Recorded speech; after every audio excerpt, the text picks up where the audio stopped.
repartons dans la Drôme avec Elfie, Yvan et Vincent pour voir comment s'est passée l'arrivée de Rasco. Dès le premier jour, il était à moitié dans la boîte, à moitié dehors. Quoi. Tu vois, il était couché devant la porte, mais il n'était pas terré au fond de la boîte. Quoi. Ouais, il a mis 2-3 jours quoi, à se balader tranquille. Il chopait un peu la laine Il y a un jour, des jarrets, là, enfin des cuisseaux là, quand elle était en train de manger. Les instincts fondamentaux du chien, c'est la prédation, se nourrir et chasser, quoi. Se reproduire et se protéger contre les dangers. Et ce qu'on voudrait faire avec le chien de protection, c'est le spécialiser sur la protection du danger. Si un chien il a trop d'appétit pour la prédation, comme je dis, soit il emmerde les brebis, soit il part à la chasse. Donc c'est pas très intéressant pour nous. Cet instinct de prédation, on va essayer de le contenir. Donc on est aidé par le fait qu'on a une génétique appropriée, mais quand même il y a un côté éducatif qui compte, quoi. C'est pour ça qu'il faut dissuader chaque fois le chiot. Quand il est jeune, en fait, il construit ces comportements-là.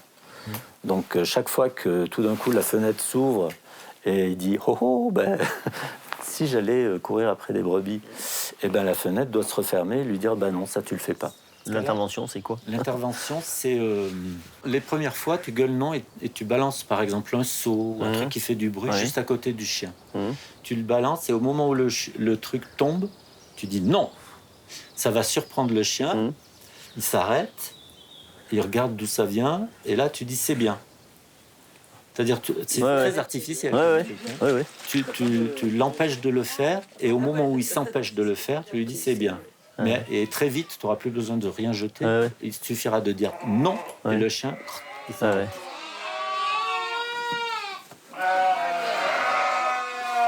Tu lui dis bonjour avec ta main? Et vis-à-vis de la familiarisation du chien aux inconnus, pensez à dire aux gens venez voir le chien et comme ça il s'habitue à avoir des gueules inconnues. Tant que possible, si tu peux éprouver un peu leur patience et leur dire laissez venir le chien, quoi. Plutôt que d'aller le voir.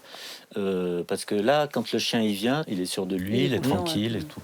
Alors que si on le bloque dans un coin pour aller le voir, ça peut le mettre un peu en panique.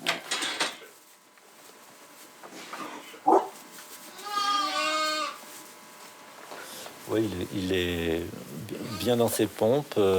Il n'est pas inquiet par rapport aux humains. Il n'est pas non plus dans la dépendance absolue. Il est curieux. Tout ce qu'il ne connaît pas, il a envie d'aller voir. Donc ça, c'est bien. Pour caractériser un peu le genre de relation qu'on voudrait avoir pour avoir des chiens qui passent partout à peu près, c'est qu'ils soient manipulables par l'éleveur. Pour l'instant, ça va. Et touchables par des inconnus hors du troupeau. Depuis qu'on le connaît, là, il demande de jouer, il demande de l'attention, quoi. Qu'est-ce qu'il faut qu'on fait? Moi, je lui en donne pas. Ah ouais. D'accord. Voilà. S'il veut de l'attention, des câlins, etc., je veux que ça soit avec les brebis qu'il le fasse. Si toi, ça marche à tous les coups, c'est sûr que quand tu vas t'en aller, il va... Putain, je vais encore me retrouver avec ces brebis. Des fois, tu as des chiots, ils vont couiner pendant un quart d'heure à la porte. Ça veut dire qu'ils se sont déjà hyper attachés à l'humain. Donc pour et je sais pas, nous on essaie... Enfin, moi, en tout cas, j'essaie de faire un peu un rituel, mais je sais pas si c'est très bon, matin et soir, quand on vient aux brebis, où je passe 1 ou 2 minutes avec lui, quoi. Mais c'est bien, ça. Ça, moi, je pense que c'est bien. Il a besoin d'une interaction sympa... Et le tout, c'est que ça s'éternise pas, quoi. Oui, voilà. Tu vois, typiquement, là, on est en train de causer, lui, il est dans son coin, ça va, tout va bien. Mais des fois, tu fais ça en bergerie, tu vois, tu as un groupe d'éleveurs, on est venu voir les chiens, etc. Et puis, tu as un chien qui s'est planté entre vous deux. Et puis, il y en a un de vous deux qui le caresse. Machinalement, tu vois. Comme je fais avec la brebis. Comme tu fais avec la brebis. Voilà, exactement. Eh ben, elle est toujours fourrée dans nos pattes, elle. C'est sûr. C'est ma copine. C'est sûr. Donc après, ça entretient un truc de dépendance du chien.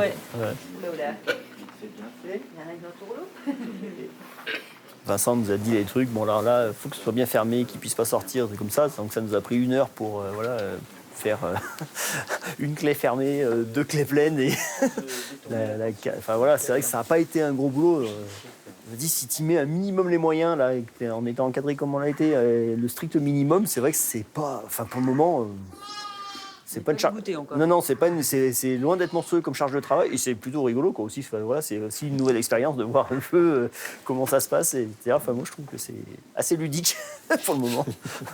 Si vous avez des questions, même on peut se téléphoner. Et s'il y a des trucs qui ont l'air un peu compliqués à résoudre, eh ben, je reviens.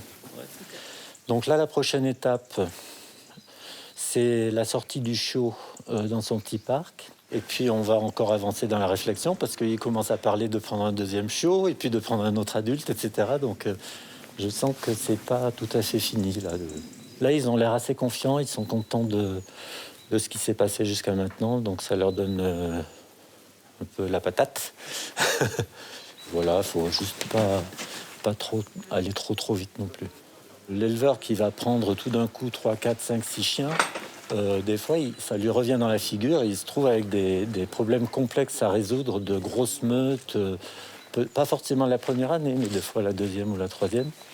Ils vont pas pouvoir, en une année, rattraper le temps de ces 10 années à refuser toute forme de moyens de protection, quoi.